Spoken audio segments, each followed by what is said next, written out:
Walaupun makhluk itu adanya itu sebab diadakan,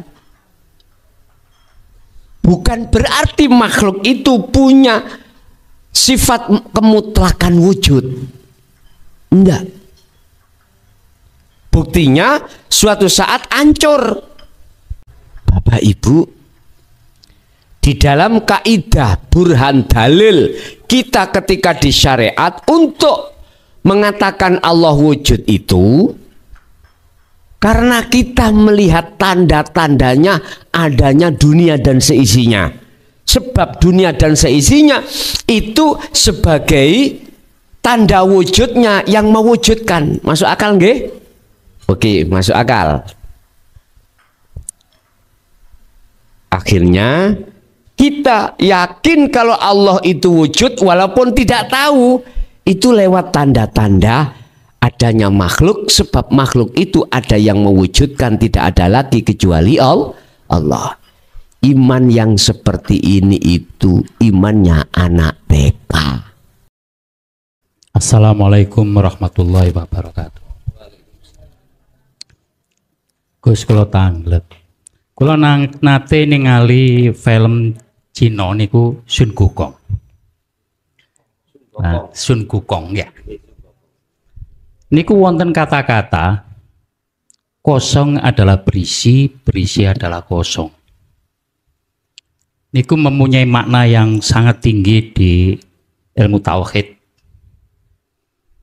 Niki wonten pertanyaan kalih Gus, nomor setunggal. Nopo makna yang sebenarnya dalam hakikat, yang hakikatnya kosong adalah berisi, berisi adalah berisi dan kosong. Dan pertanyaan nomor kali, perbedaan kosong dan hidup urip namine tiang Jawa niku perbedaane pripun Gus? Ngoten mawon. Assalamualaikum warahmatullahi wabarakatuh. Waalaikumsalam warahmatullahi wabarakatuh. Al-mawjudun la mawjud, la mawjudun mawjud. Kosong iku sejatine berisi, berisi iku sejatine kosong. Bon, ini kembali kepada sifat hakikat Khalik dengan makhluk.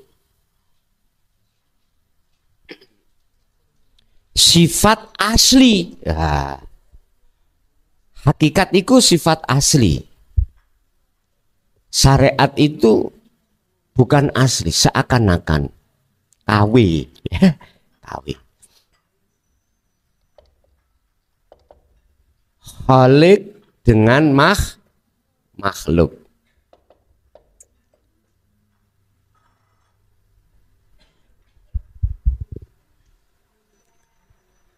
Kita sudah mengkaji tentang aqaid 50, Pak.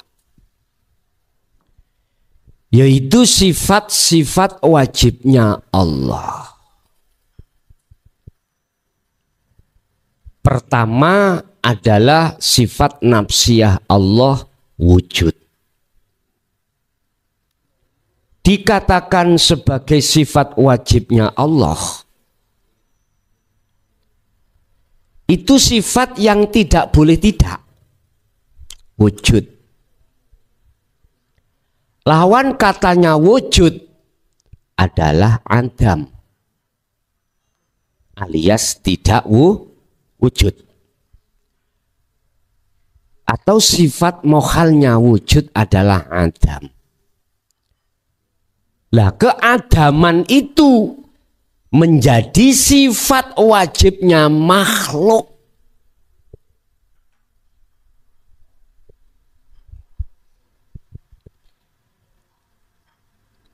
Kita urai. Asal muasal kita makhluk itu aslinya ada ndak? Tidak ada. Oke. Bisa diterima ya? Secara nalar akal bisa ya? Oke. Karena jasmani kita sudah dikasih iman, dikasih pelajaran tentang iman, kita makhluk itu adanya sebab diadakan oleh Allah yang ada. Oke.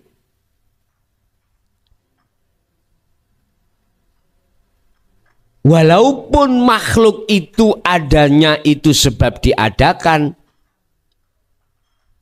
bukan berarti makhluk itu punya sifat kemutlakan wujud. Enggak. Buktinya suatu saat hancur.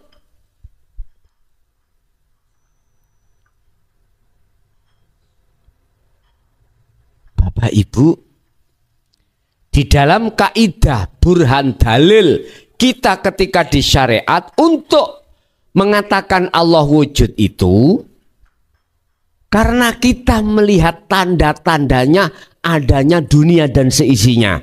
Sebab dunia dan seisinya itu sebagai tanda wujudnya yang mewujudkan. Masuk akal nggih? Oke, masuk akal. Akhirnya kita yakin kalau Allah itu wujud walaupun tidak tahu. Itu lewat tanda-tanda adanya makhluk. Sebab makhluk itu ada yang mewujudkan, tidak ada lagi kecuali Allah. Iman yang seperti ini itu imannya anak TK. TK.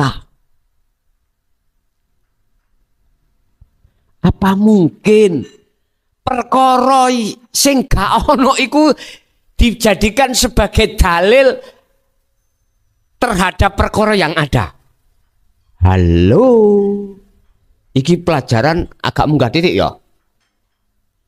Saya ulangi. Tadi iman kita di TK kan gini, Pak. Saya yakin kalau Allah itu wujud lewat tanda-tanda.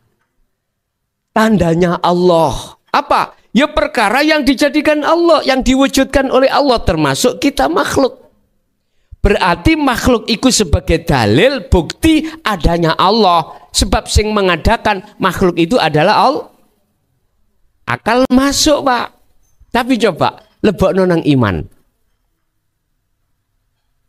Akhirnya muncul satu pertanyaan ngeten. Muncul satu pertanyaan begini. Eta, perkara yang tidak ada aslinya, bisakah kau jadikan sebagai tanda-tanda adanya yang ada sebenarnya? Bos, ayo, nek gak ngelundasmu, ketaken aku. Enggak mampu. Kalau kau masukkan akal itu enggak mampu.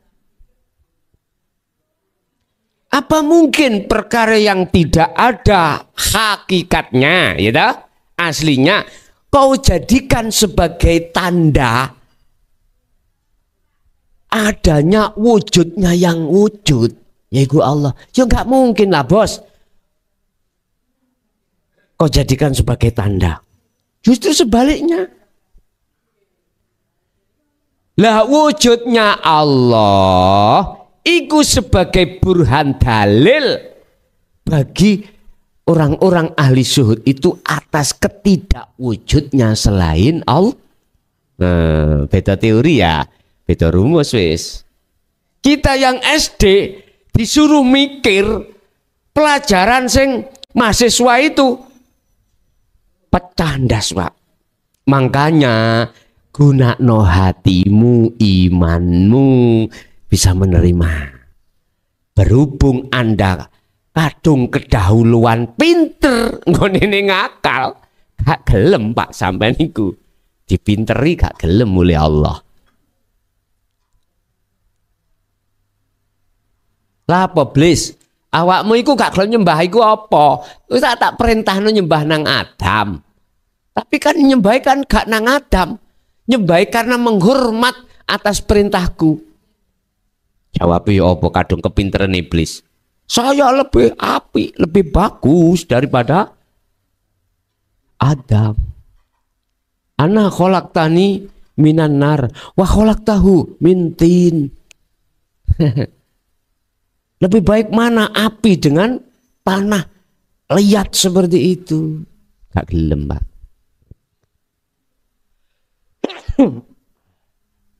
Wis. Berawal dari perkara yang wujud dan tidak hakikatnya, maka bangku iki inilah maksudnya. Isi ning sebetulnya kok kosong. Kita mengatakan berisi, ya iki ono ya. Tapi sejatinya aslinya tidak ada.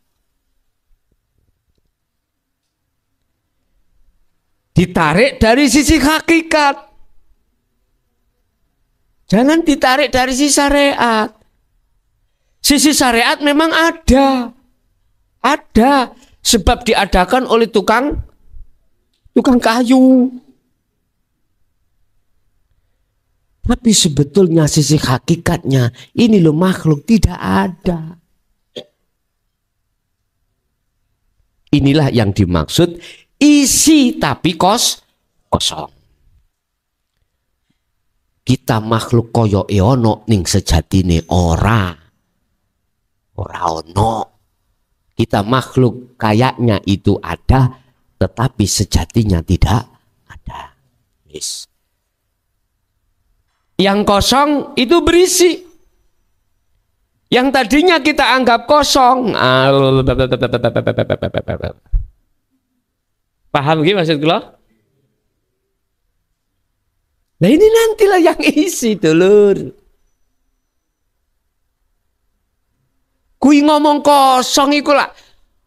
Mata dohirmu. Lah ngono sih. Mata dohir kita. Coba lihat dengan mata batinmu ainul basyirah. Bayuh. Gak bisa kau mengatakan kosong. Justru itulah. Kewujudannya ini. Itu tidak bisa kau alingi dengan apapun. Dia di dalam dirimu, di luar dirimu. Di dalam roti goreng, di luar roti goreng. Wah, gak bisa. Roti goreng nutupi adanya kosong itu mah nggak bisa, Pak. Nggak bisa. Karena apa? Bagaimana mungkin Allah itu bisa ditutupi dengan sesuatu? Lah sesuatu gak ono. Nggak ada. Ya nggak bisa lah, Pak. Ini maksudnya berisi iku kosong, kosong iku beri. Ringkese wong nek wis kadung rumangsa pinter aku nih. Allah dadi kosong, bos. Ngoten lho. Tapi nek wis sampean losno kok bawa aku hamba, nyatalah akunya Allah. Wis gampang. Wis, nomor loro. Apa mang rek?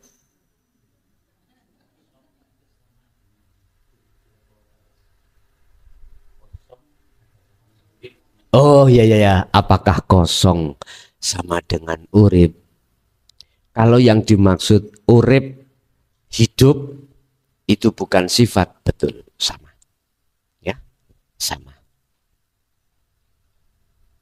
Sama. Itulah yang kumaksud wujudullah. Wujudnya Allah.